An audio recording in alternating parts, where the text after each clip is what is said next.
اب جب یہ جعفر ایکسپریس والا اب واقعہ ہوا ہے، اس میں کچھ 33 کے لوگ 33 دہشت گرد مارے گئے۔ اب میری رپورٹس کے مطابق، جو میرے پاس رپورٹس ہیں، 100 سے زائد دہشت گردوں نے اس ٹرین کو یرغمال بنایا، اس کو ہائی جیک کیا۔ 100 سے زائد تھے جنہوں نے 450-500 لوگوں کو یرغمال بنایا۔ جب ان کو فوج نے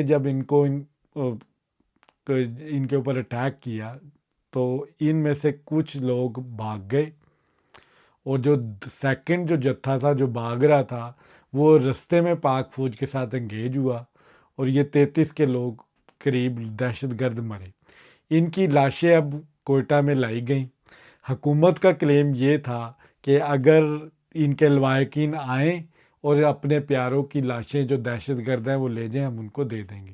13 کے قریب دفنا دیے گئے، جن کی بالکل شناخت بھی نہیں ہو سکتی تھی۔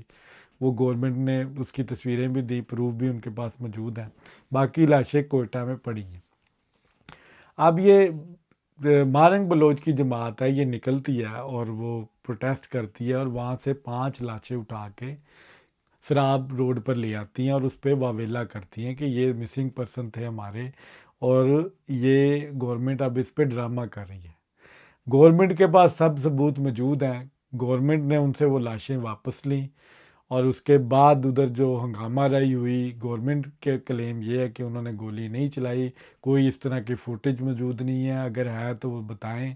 واٹر کینز کے ذریعے ان کو اٹھایا گیا، بگایا گیا، 100 200 250 لوگ تھے جو یہ عورتوں کو بچوں کو ڈال بنا کے وہاں پہ لے آئی تھی۔ پھر وہاں سے جب یہ سارا ہنگامہ رائی ہوا تو وہاں پہ 3 کیجویلٹیز ہو گئی، 3 لوگوں کی ہلاکت ہوئی، جس میں سے ایک افغانی تھا اور 2 بلوچی تھے جن کو بعد میں دفنا دیا گیا۔ اب معاملہ خراب کہاں سے ہوا کہ یا نہ تو یہ ان کی کوئی ڈائریکٹ جو لاشیں یہ مانگ رہی ہیں یہ ان کے لواحقین ہیں، لیکن پھر بھی انہوں نے ایک پولیٹیکل ایکٹیویٹی کی، اس کو پروٹیسٹ کیا، اور پوری دنیا میں ہیومن رائٹس کی باتیں کرتی رہیں کہ جی وائلیشن ہو رہی ہے یہاں پر۔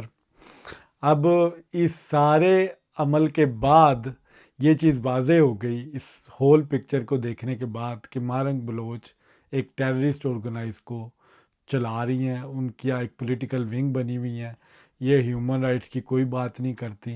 ان کے والد صاحب کا مجھے ایک کول یاد ہے، میں نے کہیں پڑھا تھا بہت پہلے، جس میں انہوں نے فرمایا کہ میرا بدلہ نہیں آپ نے لینا، میں نے اتنے پنجابیوں کو قتل کیا ہے کہ میں پرسکون ہوں۔ پنجابیوں کے شناختی کارڈ دیکھ دیکھ کے بلوچستان میں مارا جاتا ہے۔ ان کے علاقے میں کلات میں 5 مزدوروں کو پہ اٹیک ہوا، 4 قتل ہو گئے، ایک حادثاتی طور پہ بچ گیا، انہوں نے اس کو کنڈیم نہیں کیا۔ پنجابی وہاں پہ جاتے ہیں ایز اے اسکل ورکر، کیونکہ یہ بلوچی اتنے اسکل نہیں ہیں، یہ ترخان جو لکڑی کا کام کرتے ہیں یا دوسرے گاڑی مکینکس کا کام کرتے ہیں یا مزدوری کرتے ہیں۔ وہ کنواں کھدائی کے لیے گئے تھے، وہاں پہ انہوں نے کنواں بنانا تھا، ٹیوب ویل وغیرہ لگانا تھا۔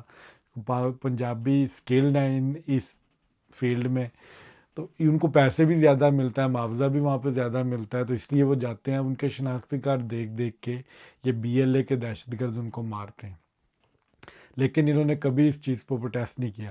اب یہ ساری تنظیم کو سپورٹ کیسے کیا جاتا ہے؟ ان کو سپورٹ کرتا ہے افغانستان، ایران تھرو انڈیا کی طرف سے پیسہ آتا ہے۔ میری اطلاعات کے مطابق ملینز ڈالر ان کو دیے جاتے ہیں، مارنگ بلوچ کو اور BLA کو۔